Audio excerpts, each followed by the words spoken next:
WhatsApp guys, again I am back with English subtitle. So start करते हैं आज के अपने पहले सेंटेंस के साथ। मुझे उनके साथ डिनर पर जाना है। मुझे उनके साथ डिनर पर जाना है। So for this sentence we can say I have to go to dinner with them. I have to go to dinner with them. It means मुझे उनके साथ डिनर पर जाना है। I have to go to dinner with them. काफ़ी simple sentence था। I hope कि आपको समझ में आ गया होगा। Now moving on to next sentence. उसने कहा था कि बुराक और सेरा, ये दो नाम हैं, के बीच ज़रूर कुछ न कुछ है। याद रखना। एक बार फिर से देखें। उसने कहा था कि बुराक और सेरा के बीच ज़रूर कुछ न कुछ ज़रूर है। याद रखना। So for this sentence we can say she said. उसने कहा था, she said there was definitely something to do between Burak and Sera, remember that. काफ़ी अच्छे तरीके से लिखा हुआ है ये। उसने कहा था यानी कि she said there was definitely something to do between Burak and Sera, यानी कि बुराक और सेरा के बीच ज़रूर कुछ न कुछ है। रिमेंबर दैट, याद रखना। काफ़ी सिंपल सेंटेंस है, आप इसको देख सकते हैं और इस प्रकार के सेंटेंसेस कई बार बोले जाते हैं। मूवीज़ में आपने देखा भी होगा। चलिए अब बात करते हैं अपने नए सेंटेंस की। प्रेस आपके और बिरकिक के बारे में लिखता है। प्रेस यानी जो न्यूज़पेपर होते हैं, तो जो न्यूज़पेपर है यानी जो प्रेस है आपके और बिरकिक, ये नाम है, के बारे में लिखता है। So for this sentence we can say the press writes about you and Birkik. The press writes about you and Birkik. It means press आपके और बिरकिक के बारे में लिखता है। सेंटेंस देख के आप समझ लगा पा रहे होंगे कि ये सेंटेंस जो है प्रेजेंट सिंपल में लिखा हुआ है, क्योंकि आप देख पा रहे होंगे जो राइट यहाँ पे वर्ब है उसमें यहाँ पे एस लगाया हुआ है। तो इस हिसाब से हम देख सकते हैं कि ये प्रेजेंट सिंपल का सेंटेंस है।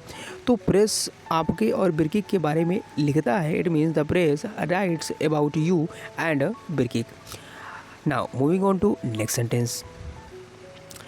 मैंने तुम्हें कई बार कहा है कि तुम शॉपिंग पर जाओ। मैंने तुम्हें कई बार कहा है कि तुम शॉपिंग पर जाओ, लेकिन तुम सुनती ही नहीं। मैंने तुम्हें कई बार कहा है कि तुम शॉपिंग पर जाओ, लेकिन तुम सुनती ही नहीं। It means I have told you so many times. कई बार कहा है। Girls to go shopping but you don't listen. एक बार फिर से देखें। I have told you so many times to go shopping but you don't listen. मैंने तुम्हें कई बार कहा कि तुम शॉपिंग पर जाओ, लेकिन तुम सुनती ही नहीं। तो I have told you so many times to go shopping but you don't listen. यहाँ पे गर्ल जो वर्ड है आई थिंक ये यूँ ही आ गया है, इसको आप हटा सकते हैं। I have told you so many times to go shopping, यानी कि मैंने तुम्हें कई बार कहा कि तुम शॉपिंग पर जाओ, बट लेकिन यू डोंट लिसन, तुम सुनती ही नहीं, but you don't listen. I hope कि आपको ये सेंटेंस भी समझ में आ गया होगा। Now moving on to next sentence. बस यही एक चीज़ है जो मुझे अभी तक याद आ रही है। बस यही एक चीज़ है जो मुझे अभी तक याद आ रही है। So for this sentence we can say that's the only thing I missed yet का मतलब अभी तक। तो that's the only thing I missed yet. It means बस यही एक चीज़ है जो मुझे अभी तक याद आ रही है। ऑफ का मतलब यहाँ पे कोई चीज़ बंद करने से या हटने से, तो उसका इस हिसाब से सेंस यहाँ पे लगा सकते हैं, ऑफ यानी हटो। तो that's the only thing I missed yet, यानी कि बस यही एक चीज़ है जो मुझे अभी तक याद आ रही है। Now moving on to next sentence. ठीक है फिर जो चाहो। काफ़ी जेन्युइन सा सेंटेंस है। ठीक है फिर जो चाहो। It means all right whatever you want then. ठीक है फिर जो चाहो। इट मीन्स ऑल राइट को यहाँ पे कहेंगे ठीक है, whatever you want then. It means फिर जो चाहो। Now moving on to next sentence. क्या तुम सोचते हो कि केवल बड़े शहर ही उन लोगों के लिए हैं जो अपनी आत्मा बेचते हैं? सेरा, यहाँ पे एक सेरा नाम है। तो क्या तुम सोचते हो कि केवल बड़े शहर ही उन लोगों के लिए हैं जो अपनी आत्मा बेचते हैं? सेरा। So for this sentence we can say, do you think only big cities live for those who sell their souls? सेरा। क्या तुम सोचते हो कि केवल बड़े शहर ही उन लोगों के लिए हैं जो अपनी आत्मा बेचते हैं? Do you think only big cities live for those who sell their souls? I hope कि आपको ये सेंटेंस भी काफ़ी अच्छे तरीके से समझ में आ गया होगा।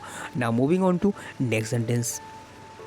Now in this sentence guys you can see, मैं जानता हूँ या फिर मैं जानती हूँ कि उसका कोई बुरा इरादा नहीं था। मैं जानता हूँ या फिर मैं जानती हूँ कि उसका कोई बुरा इरादा नहीं था। So for this sentence we can say, I no का मतलब मैं जानता हूँ या जानती हूँ। He had no bad intention, intention का मतलब इरादा। तो I know he had no bad intention का मतलब बुरा इरादा। तो मैं जानती हूँ कि उसका कोई बुरा इरादा नहीं था, या फिर मैं जानता हूँ कि उसका कोई बुरा इरादा नहीं था। I know he had no bad intention. So guys ये थे कुछ सब टाइटल्स है जिसको हमने काफ़ी सिंपल तरीके से एक्सप्लेन करने की कोशिश की है, एंड आई होप कि आपको ये सारे सेंटेंसेस काफ़ी अच्छे तरीके से समझ में आ गए होंगे। तो चलिए दोस्तों, आज की वीडियो में हम बस इतना ही रखेंगे। मुझे उम्मीद है आपको इस सीरीज़ से काफ़ी लाभ मिल रहा है। तो अगर आप नए व्यूअर्स हैं तो आप चैनल को सब्सक्राइब कर लें, और वीडियो अगर आपको पसंद आ रही है तो लाइक कर अपने दोस्तों के साथ शेयर ज़रूर करिए, और लास्ट में अपना कमेंट ज़रूर लिखिए कि आपको इस टाइप के वीडियो से कितना लाभ मिल रहा है। तो चलिए दोस्तों, मिलते हैं हम अपने नए वीडियो में।